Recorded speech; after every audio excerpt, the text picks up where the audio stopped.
नमस्कार। नेपाल टेलिभिजन समाचारमा स्वागत छ। म श्वेता सिन्हा र म रेवन्त ओली। सुरुमा प्रमुख समाचार। नेकपा सचिवालयद्वारा 3वटा छुट्टा-छुट्टै कमिटी बैठक बोलाउने सहमति। अध्यक्ष केपी शर्मा ओलीले पनि छुट्टै राजनैतिक प्रस्ताव पेश गर्नुहुने। अर्को बैठक मङ्सिर 13 गते डाकियो। विगत 24 घण्टामा देशभर कोरोनाबाट सङ्क्रमित भएका मध्ये 72% काठमाडौँ उपत्यकामा। कुल मृतक सङ्ख्याको 38% काठमाडौँमै। नेपाल र विश्व ब्याङ्क बीच 42 अर्ब रुपियाँ बराबरको सहयोग सम्बन्धी सम्झौता। नेपालको शहरी विकास र वित्तीय क्षेत्रको सुदृढीकरणमा खर्च गरिने। र नेपालको ओडिआई मान्यता थप 1 वर्षका लागि लम्बियो। विश्वकप लिग 2 आयोजना गर्न आइसिसीद्वारा क्यानलाई प्रस्ताव।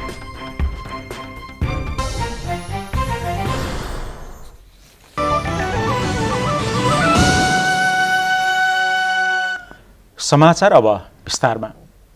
राष्ट्रपति विद्यादेवी भण्डारीले औषधि तेस्रो संशोधन अध्यादेश जारी गर्नुभएको छ। मन्त्री परिषदको सिफारिसमा राष्ट्रपति भण्डारीले आज सो अध्यादेश जारी गर्नुभएको राष्ट्रपतिको कार्यालयले जनाएको छ। अध्यादेश आएपछि देशभित्र अब कोभिड-19 विरुद्धको खोप ल्याउन सहज हुने बताइएको छ। नेपाल कम्युनिस्ट पार्टी नेकपाको बुधबार बसेको सचिवालय बैठकले सहमतिमा आगामी सचिवालय बैठक, स्थायी कमिटी बैठक र केन्द्रीय समितिको बैठकको मिति तोकेको छ। मङ्सिर 13 गते बस्ने सचिवालय बैठकमा पार्टी अध्यक्ष केपी शर्मा ओलीले पनि राजनीतिक प्रस्ताव प्रस्तुत गर्नुहुने भएको छ।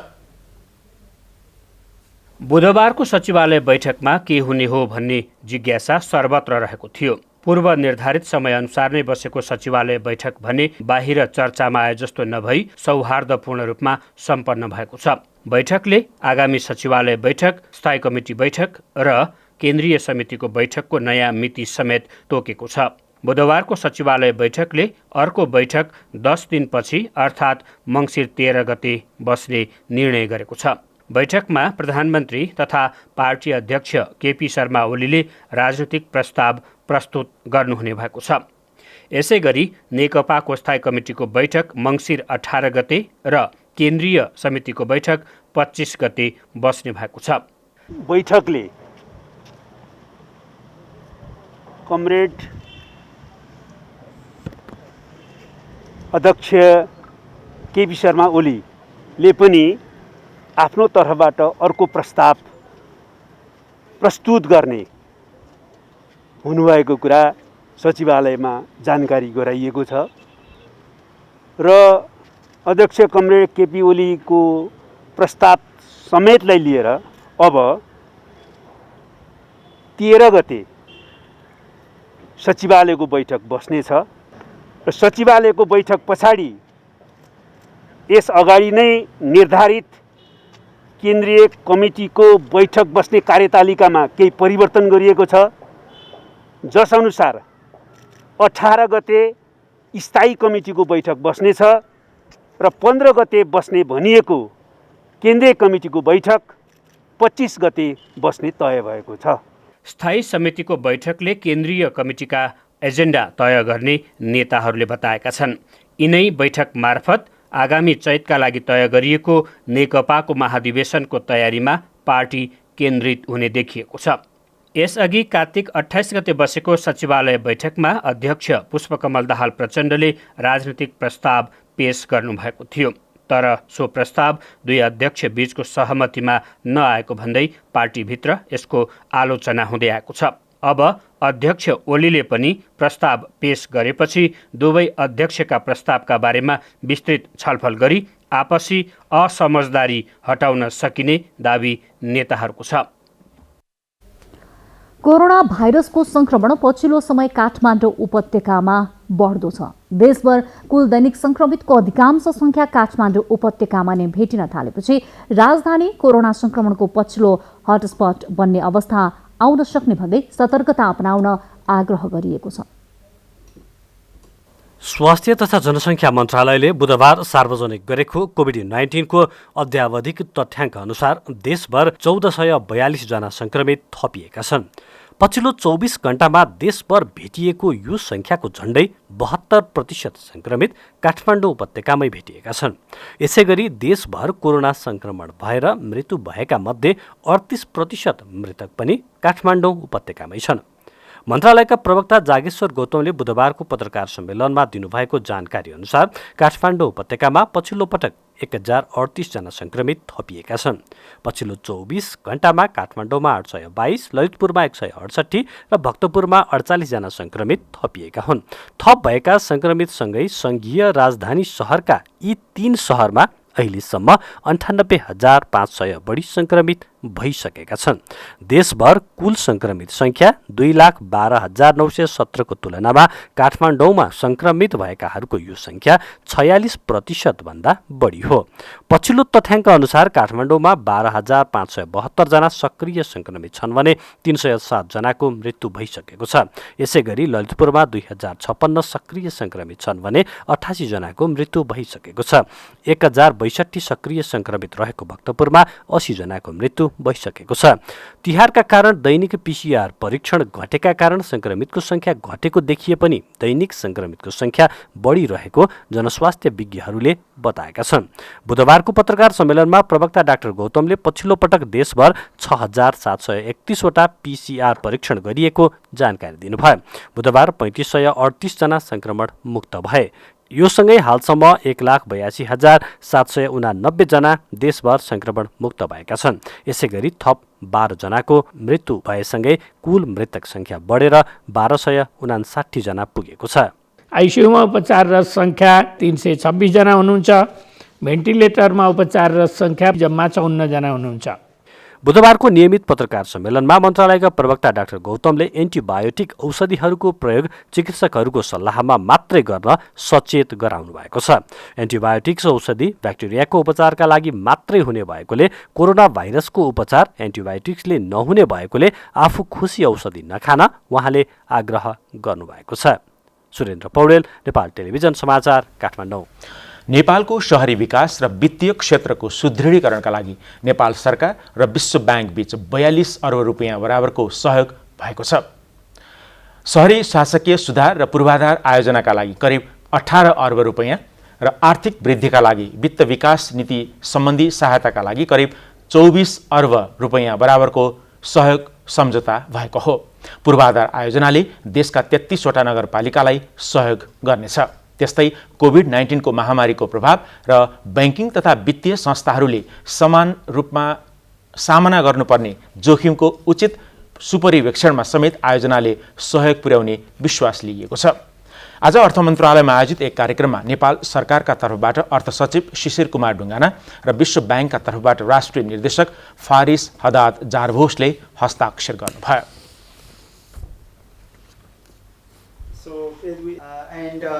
Lada from the World Bank, and then particularly gratifying to share with you all.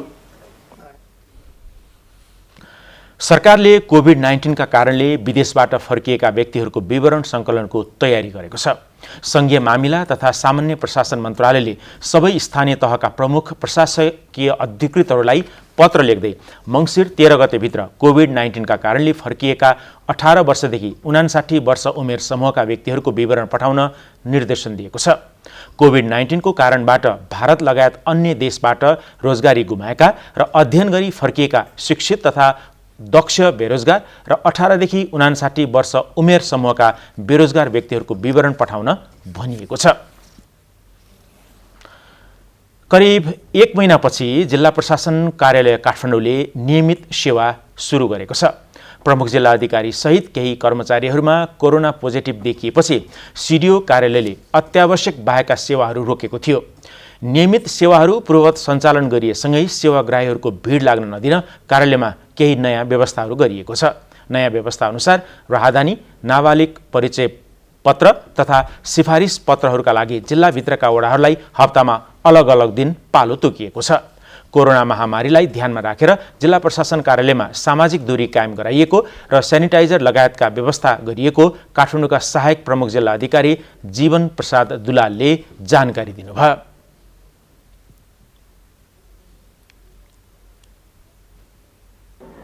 यो बारमा यो स्थानीय तहको काम हुने भनेर सार्वजनिक सूचनाहरू हामीले गरेका छौँ। त्यसले गर्दाखेरि सेवाग्राहीहरूको काम पनि हुने र कार्यालयमा भिडभाडको अवस्था पनि नहुने र यसले गर्दाखेरि कोभिड-19 को जोखिम पनि न्यूनीकरण भएर जाने अपेक्षा गरेका छौँ हामीले। काठमाडौँ जिल्लाभित्रका वडाहरूको नाम र पालो तोकिएको दिनसहितको सूची आफ्नो वेबसाइटमा राखिएको पनि सिडिओ कार्यालयले जनाएको छ। छठ पर्व आजबाट विधिवत रूपमा सुरु भएको छ। आज पहिलो दिन नहाए खाए विधि सम्पन्न भएको छ।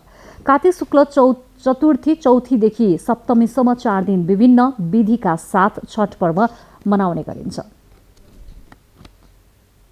आराध्य देव सूर्यको उपासना गरी मनाइने छठ पर्वको मुख्य विधि बुधबारबाट सुरु भएको छ। कार्तिक शुक्ल चतुर्थीदेखि सप्तमीसम्म 4 दिन विभिन्न विधि साथ छठ पर्व सम्पन्न गरिन्छ। मुख्य विधि अन्तर्गत सुरुको पहिलो दिन बुधबार चतुर्थीको विधिमा अर्बा अर्बाइन गरिएको छ, जसलाई नहाया खाए पनि भन्ने गरिन्छ। दोस्रो दिन खर्ना, तेस्रो दिन अस्ताउँदो र चौथो दिन उदाउँदो सूर्यलाई अर्घ्य दिएपछि छठ पर्व सम्पन्न हुन्छ। खास गरी छठ पर्वमा अस्ताउँदो र उदाउँदो सूर्यलाई पूजा गरिन्छ। पञ्चतत्त्वमध्ये सूर्य र जल अपरिहार्य तत्त्व रहेकाले यी दुई तत्त्वप्रति श्रद्धाभाव व्यक्त गर्दै यो पर्व मनाइन्छ। आपसी सद्भाव, एकता र सहिष्णुताको रूपमा पनि यो पर्वलाई लिइन्छ। छठ पर्वलाई लक्षित गरी तराईका विभिन्न जिल्लाहरूमा घर तथा पोखरीहरूको सरसफाई गरिएको छ। यस वर्ष कोभिड-19 संक्रमणको सन्तासले धेरैजसो व्रतालुले घर आँगनमै व्रतविधि सम्पन्न गर्ने तयारी गरिरहेका छन्। कतिपय ठाउँमा कोरोना महामारीका कारण खोला, पोखरी, तलाउ र नहरमा पूजाआजा गर्न स्थानीय प्रशासनले निषेध गरेपछि खोला तथा नहरमा छठ पर्वका लागि घाट बनाउने कार्य रोकिएका छन्। तर तराईका विभिन्न जिल्लाहरूमा भने घर तथा कुण्ड र पोखरीहरूको सरसफाई गरिएको छ। छठघाट निर्माण तथा सरसफाई कार्यमा स्थानीय सामाजिक सङ्घ संस्था र पूजा व्यवस्थापन समितिहरू नै जुटेका छन्। सूर्य देवता र छठी माताको उपासना गरी मनाइने यस पर्वको व्रतलाई कठिन व्रत मानिन्छ। सूर्यको उपयोगिता कृषि संस्कृतिमा अपरिहार्य भएको हुनाले सूर्यप्रति कृतज्ञताको अभिव्यक्तिका साथै आफ्नै खेतबारीमा उब्जने कृषि उत्पादनलाई प्रयोग गर्नु यो पर्वको थप मौलिक विशेषता रहेको छ। पहिला मिथिलाञ्चलमा मात्रै सीमित रहेको छठ पर्व अहिले राजधानी, पहाडी क्षेत्र र अन्यत्र पनि धुमधामका साथ मनाउने गरिन्छ। कोरोना भाइरसको जोखिमकै बीच छठ पर्व सुरु भएसँगै स्थानीय प्रशासनहरूले सक्रियता बढाएका छन्। छठ मनाउँदा भिडभाड नहोस् र कोरोनाको संक्रमण फैलन नपाओस् भनेर स्थानीय प्रशासनहरूले सक्रियता बढाएका हुन्। यसै क्रममा पर्सामा छठका बेला कोरोनाको संक्रमण नफैलियोस् भनेर कस्ता सावधानी अपनाइएको छ त भन्ने बारेमा आजको कोरोना केयर।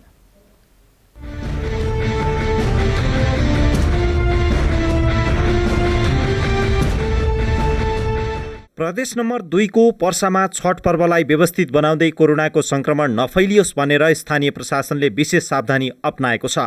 जिल्ला प्रशासन कार्यालयले विभिन्न राजनीतिक दल, छठघाट व्यवस्थापन समिति लगायत सरकारवालाहरूसँग छलफल गरी सकेसम्म घरमै बसेर छठ मनाउन सर्वसाधारणलाई आह्वान सहितका केही आदेश जारी गरेको छ।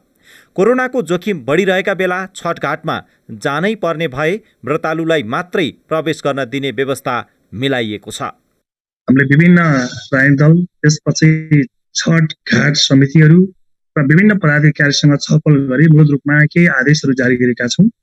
पहिलो नम्बरमा छठलाई प्रत्येकले आफ्नो घर घरमा नै मनाउन हामीले हार्दिक अनुरोध गरेका छौँ, अपिल गरेका छौँ नम्बर 1। दोस्रो पोइन्टमा छठघाट मूल रूपमा गाउँपालिका बाहेक नगरपालिकामा 26 वटा छठघाट रहेको छ। त्यही 26 वटा छठघाटमा केही निषेध गर्ने आदेशहरू जारी गरेको छ, जसमा टेन्ट बनाउन नदिने अनि पण्डाल निर्माण गर्न चाहिँ नदिने, त्यस्तै रमाइलो कार्यक्रमहरू मूल रूपमा चाहिँ साउन्ड सिस्टमहरू चाहिँ प्रयोग गर्न नदिने र केही लोटी सिस्टमहरू छ त्यो सिस्टम पनि गर्न नदिने, जसले गर्दा चाहिँ भिडभाड व्यवस्थापन हुन्छ भन्ने हाम्रो दोस्रो निर्णय भएको छ। तेस्रो पोइन्टमा जति पनि छठघाट छ ती छठघाटमा व्रतालुहरू मात्रै प्रवेश गर्न दिने र दर्शकहरूलाई प्रवेश गर्न नदिने, त्यसले गर्दा हाम्रो जुन भिडभाड चाहिँ नियन्त्रण हुनेछ। र चौथो पोइन्ट भनेको नेपाल सरकारले दिएको जुन हेल्थ एन्ड सेफ्टी प्रोटोकलको पालना गर्नुपर्ने छ।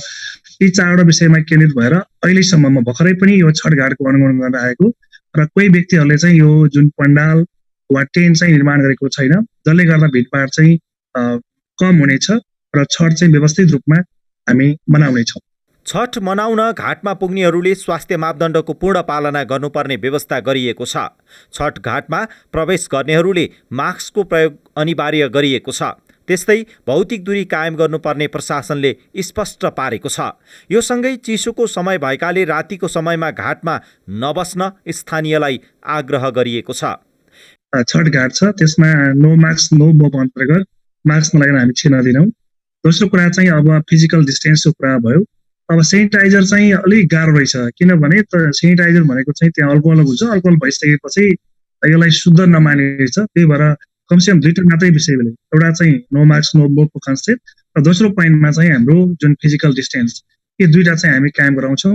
मूलत रूपमा 5 गते बेलुका र 6 गते बिहान त्यो अनुसारको सेक्युरिटी डिप्लोय गरिएको छ भने जुन बेलुकाको समयमा हामीले चिसो कारणले पनि भोलि अरू भाइरल चाहिँ लाग्ने सम्भावना भएको हुनाले चिसोमा चाहिँ नबस्न पनि हार्दिक अनुरोध गरेका छौँ। भिडभाड भएका ठाउँमा कोरोनाको संक्रमण चाँडै फैलन सक्ने भएकाले स्थानीय प्रशासनले यस वर्ष छठमा भिडभाड कम गर्ने प्रयास गरेको हो। यसमा स्थानीयवासीले साथ दिने विश्वास प्रशासनले लिएको छ।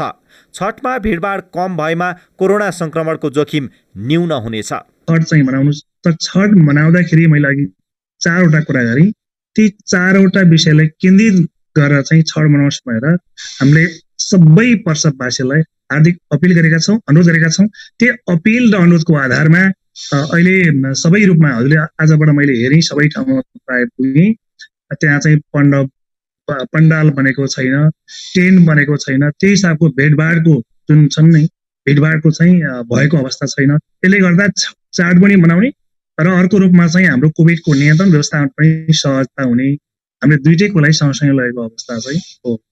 छठलाई व्यवस्थित बनाउन र कोरोनाको जोखिम कम गर्न स्थानीय प्रशासनले जारी गरेको आदेशको पूर्ण पालना गर्नुपर्छ। हुन त यसअघि दशैं र तिहार जस्ता पर्वलाई लक्षित गरी ल्याइएको सुरक्षा योजना पनि कार्यान्वयन भइसकेको छ। अहिले छठमा पनि यही योजना कार्यान्वयनमा रहेकाले आदेशको पालना हुने विश्वास प्रशासनको छ। सेक्युरिटीको थप डिप्लोय र कारबाहीको अवस्था सँगसँगै लान्छौँ। यसले गर्दा मलाई लाग्छ विजयदशमी दीपावलीमा सबै प्रशासवासीले प्रशासनको आदेशको पालना गर्नुभएको छ। मलाई लाग्छ छठ पनि यहाँ सबैको लागि हो, त्यही भएर प्रशासनको आदेशको चाहिँ उहाँले पालना गर्नुहुनेछ, यसमा उल्लङ्घन गर्नुहुने छैन। छठ मनाउन अहिले विभिन्न जिल्ला तथा भारतबाट आउने क्रम जारी छ। यस्तो अवस्थामा कोरोनाको जोखिम बढ्न सक्ने भएकाले सीमा क्षेत्रमै PCR परीक्षण अनिवार्य गरिएको छ। छठ मनाउन आउनेहरूले सुरक्षित रूपमा घरमै बसेर पर्वलाई रमाइलो वातावरणमा मनाउन सके कोरोनाको जोखिम कम गर्न सहयोग पुग्नेछ।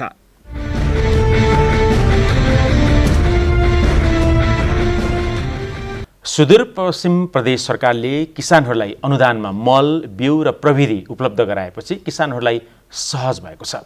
सहकारी मार्फत किसानहरूलाई उपकरण समेत उपलब्ध भएपछि कृषि उत्पादन वृद्धि हुने अपेक्षा गरिएको किसानहरूले बताएका छन्। पहिला त यसो थिएन सुविधा, भाटेले काट्थे अनि कम्पेन आउँथे नि, कम्पेनले कटाउँछन् धेरैले। कैलालीको कैलाली गाउँपालिकामा रहेको हरियाली सामुदायिक कृषि सहकारी संस्था लिमिटेडका अध्यक्ष लेखराम चौधरी प्रदेश सरकारबाट यस सहकारीले 3 वर्षका लागि भनेर विभिन्न कृषि कार्यक्रमका लागि 3 करोडको अनुदान पाएको छ। हिउँदे खेतीका लागि सहकारीले गहुँको मूल बिउ उत्पादनको लागि अनुदान पाएको छ। एकदम सजिलो भएछ सबैले। अब त काट्ने मेसिन पनि आइराखेको छ भन्ने कुरो सुनिरहेको छ, त्यो पनि आयो भने त्यो पनि अब प्रयोगमा ल्याउँछन्। पहिला 1 महिना लाग्थ्यो खेती गर्न भने अब 10-15 दिनमा सकिन्छ। सहकारीकै पार्वती देवी चौधरीले प्रदेश सरकारबाट पाएको अनुदानमा सहकारीले अनुदानमा किसानलाई मल, बिउ र खेत जोत्ने लगायतका प्रविधिहरू वितरण गरेको बताउनु भएको छ। उहाँले अहिले किसानलाई मल बिउको लागि धनगढी र अन्य स्थानमा भौतारिनु नपरेको बताउनु भएको छ। अपन जस्तै कि किसान चाहिए हमरे जौन तरीका से बढ़िया रहत हमरे बिउ वही तरीका से बिउ बढ़िया के बना के बेची। अहिले कैलालीका अधिकांश किसानहरूले प्रदेश सरकारबाट पाएको मेसिनबाट नै खेत जोत्ने काम गर्ने गर्दछन्। यसले समय र पैसाको बचत भएको किसानहरूले बताएका छन्। उनीहरूले प्रदेश सरकारले आगामी वर्षमा पनि किसानलाई प्रत्यक्ष लाभ हुने थप कार्यक्रमहरू ल्याउनु पर्नेमा जोड दिएका छन्। 1 घण्टा लाग्ने ठाउँमा आधा घण्टामा काम सकिन्छ। मलखाट प्रशस्त मात्रामा उपलब्ध गराइदिएपछि त झन् राम्रो। कृषि ज्ञान केन्द्रबाट गत आर्थिक वर्षमा पनि थुप्रै कार्यक्रमहरू सञ्चालन भए। अहिले विशेष गरी हिउँदे खेतीका लागि कार्यक्रमहरू सञ्चालन भइरहेका छन्। प्रदेश सरकारबाट पाएको अनुदानले धेरै किसानहरू व्यावसायिक कृषि पेसातर्फ आकर्षित भएको कृषि ज्ञान केन्द्र कैलालीका सूचना अधिकारी जनकराज बोहराले बताउनु भएको छ। तरकारी खेतीका कार्यक्रमहरू, त्यसैगरी गहुँको स्रोत बिउमा अनुदानका कार्यक्रमहरू रहेका छन्। यस स्रोत बिउ अन्तर्गत मूल बिउ अनुदान दिएर अनि त्यसबाट चाहिँ उन्नत बिउ उत्पादन गराउने कृषकहरूबाट त्यस्तो किसिमको कार्यक्रमहरू रहेको छ। उहाँले ज्ञान केन्द्र मार्फत किसानलाई गहुँ खेतीका लागि मात्रै नभएर हिउँदे खेतीमै चाक्लाबन्दीमा तरकारी खेतीका कार्यक्रम पनि सञ्चालनमा रहेको बताउनु भएको छ। विगतमा प्रदेशका 6 स्थानबाट कृषि ज्ञान केन्द्रले किसानलाई लाभ हुने कार्यक्रमहरू सञ्चालन गरिरहेका थिए। अहिले प्रदेशका हरेक जिल्लामा ज्ञान केन्द्रहरू सञ्चालनमा रहेका छन्, जसबाट किसानहरूले प्राविधिक रूपमा र आर्थिक रूपमा अनुदान पाइरहेका छन्। निर्मला खडायत, नेपाल टेलिभिजन, सुदूरपश्चिम प्रदेश, कैलाली। हुम्लास्थित नेपाल चीन सीमा सुरक्षामा खटिएको प्रहरी चौकी हिल्साको टोली सदरमुकाम सिमकोट फर्किएको छ। चिसो बढेसँगै बस्न कठिन भएको भन्दै हिल्सा प्रहरी चौकी सदरमुकाम सिमकोट फिर्ता भएको हो। चिसो 0 डिग्रीभन्दा तल झरेपछि हिल्सा नाकामा रहेको प्रहरी चौकी सदरमुकाम सिमकोट सारिएको जिल्ला प्रहरी कार्यालय हुम्लाका प्रहरी नायब उपरीक्षक सूर्यप्रकाश सुवेदीले जानकारी दिनुभएको छ। प्रहरी निरीक्षकको नेतृत्वमा रहेको 14 जनाको टोली मंगलबार सदरमुकाम सिमकोट पुगेको छ। हाल हिल्सा नाका सीमा सुरक्षामा सशस्त्र प्रहरी बलको प्रहरी निरीक्षकको नेतृत्वमा 22 जना सशस्त्र प्रहरी कार्यरत रहेका छन्। नुवाकोटमा भूकम्पपछिको पुनर्निर्माणको कार्य करिब 80% सम्पन्न भएको छ। बिदुर र बेलकोट गरी 2वटा नगरपालिका र 10 गाउँपालिका रहेको नुवाकोटमा निजी आवास निर्माणको 80% काम सकिएको हो। जिल्लाका 77,475 लाभग्राही मध्ये हालसम्म 63,924 लाभग्राहीले तेस्रो किस्ता प्राप्त गरिसकेको जिल्ला आयोजना कार्यान्वयन इकाइ अनुदान व्यवस्थापन तथा स्थानीय पूर्वाधार कार्यालयले जनाएको छ। दुर्गम क्षेत्रमा रहेको दुप्चेश्वरमा 91% निजी आवास निर्माण सम्पन्न भएको छ। सबैभन्दा कम बेलकोटगढी नगरपालिकामा करिब 73% मात्र निजी आवास निर्माणको काम सकिएको आयोजना कार्यालयले जनाएको छ।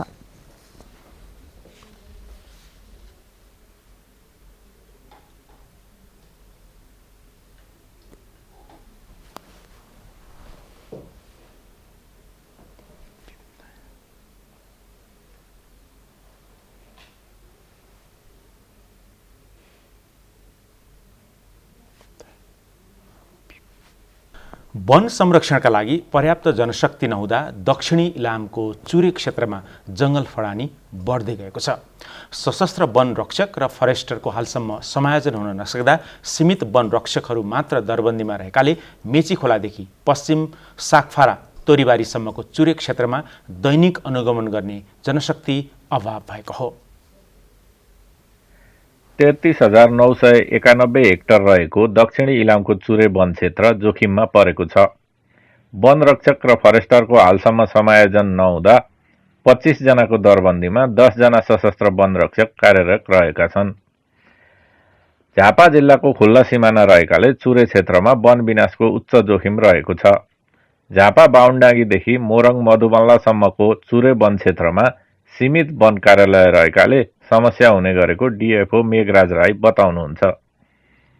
वनमा आसेर आफ्नो पेसा अपनाउने केही मान्छेहरूले चाहिँ परम्परादेखि नै वन नोक्सान गर्ने क्रम जारी छ र अहिले यो संहिता लागू भइसकेपछि वन क्षेत्रमा हाम्रो जिल्लामा भएको सशस्त्र वन रक्षक सङ्ख्या घटाइएको छ र खास गरिकन 25 जना दरबन्दी हुनुपर्ने अहिले थायी दरबन्दी 5 वटा मात्रै भएको अवस्था छ र हामीले बाँकी 9 जना करारमा राखेर 14 जना वन रक्षक अनि हाम्रो आफ्नो वन रक्षक र अरू कर्मचारी, स्थानीय जनता, नेपाल प्रहरी, सशस्त्र प्रहरी लगायतका टोलीहरूसँग मिलेर हामीले वनको व्यवस्थापन गरिएका छौँ।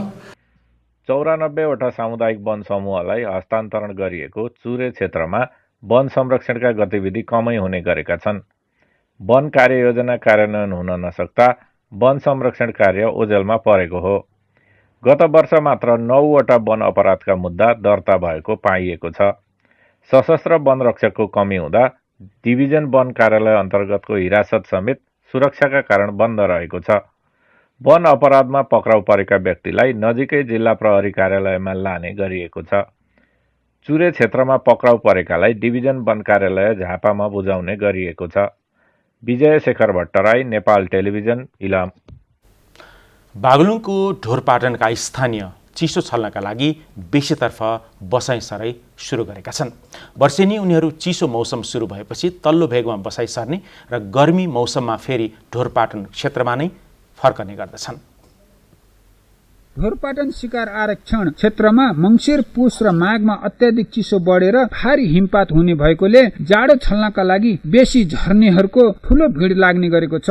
पशुको लागि प्रशस्त चरण हुने भएकोले लेकमा गोठ लाने उनीहरू चिसो बढेपछि भेडा, बाख्रा, गाई, गोरु लगायतका चौपाया लिएर बेसी झर्ने प्रचलन रहेको छ। चिसो बढेकोले वस्तु भाउ चराउन समस्या हुने गरेकोले बेसी झरेको स्थानीय बताउँछन्। लेकमा आलु खेती गरेर चौपाया पालेर बस्ने र हिउँदको मङ्सिर, पुस र माघमा चिसोका कारण फुर्सद निकालेर बेसी झर्ने उपल्लो भेगका ढोरपाटनवासी असोज महिनाभित्र बारीमा लगाएको आलु खनेर कार्तिक महिना भित्रै हिउँद बालीका रूपमा रोपिने गहुँ, जौ लगायतका अन्न बालीहरू लगाउने गर्छन्। पुर्खाहरूले लेक र बेसीमा खेती गर्ने गरेको कारण आफूहरू पनि लेक र बेसी गर्ने चलन रहेको स्थानीयवासीहरू बताउँछन्।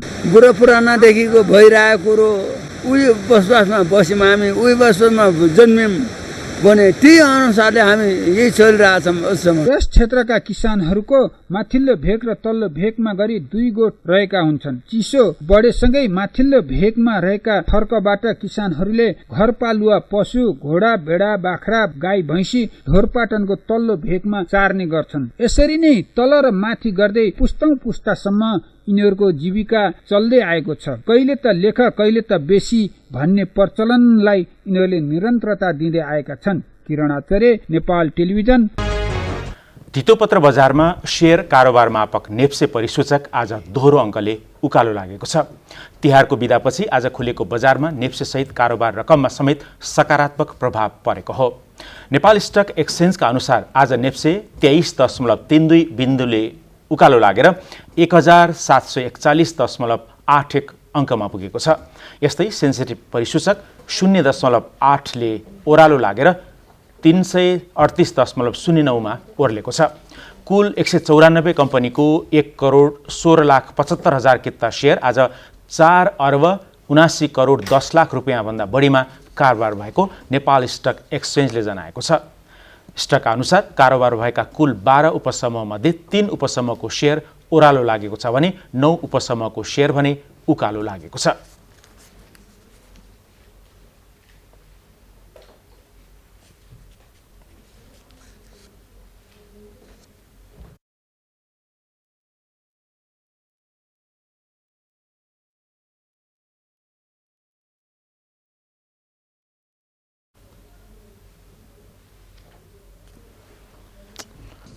नमस्कार, खेलकुद समाचारमा स्वागत छ। म प्रिया लक्ष्मी कार्की। नेपालको 1 दिवसीय अन्तर्राष्ट्रिय ओडिआई मान्यता थप 1 वर्ष लम्बिएको नेपाल क्रिकेट सङ्घ क्यानले जनाएको छ। क्यानको आज सम्पन्न भर्चुअल साधारण सभामा नेपालको ओडिआई मान्यता सन् 2023 सम्मको लागि रहने अध्यक्ष चतुर बहादुर चन्दले जानकारी दिनुभएको छ। कोरोना महामारीका कारण कुनै पनि प्रतियोगिताको आयोजना नभएको कारण अन्तर्राष्ट्रिय क्रिकेट परिषद आइसिसीले नेपालको ओडिआई मान्यता 1 वर्ष लम्बाए हो। नेपालले सन् 2018 मा 4 वर्षको लागि ओडिआई मान्यता पाएको थियो। नेदरल्यान्ड्स विरुद्ध 1 दिवसीय अन्तर्राष्ट्रिय क्रिकेटबाट प्रवेश गरेको नेपालले अहिलेसम्म 10 ओडिआई खेल खेलेको छ। यससँगै आज भएको साधारण सभामा विश्वकप लिग 2 आयोजना गर्न आइसिसीले क्यानलाई प्रस्ताव राखेको र विश्वकप लिग 2 का खेलहरू सन् 2022 र 23 मा आयोजना गर्न छलफल भइरहेको पनि चन्दले जानकारी दिनुभएको छ।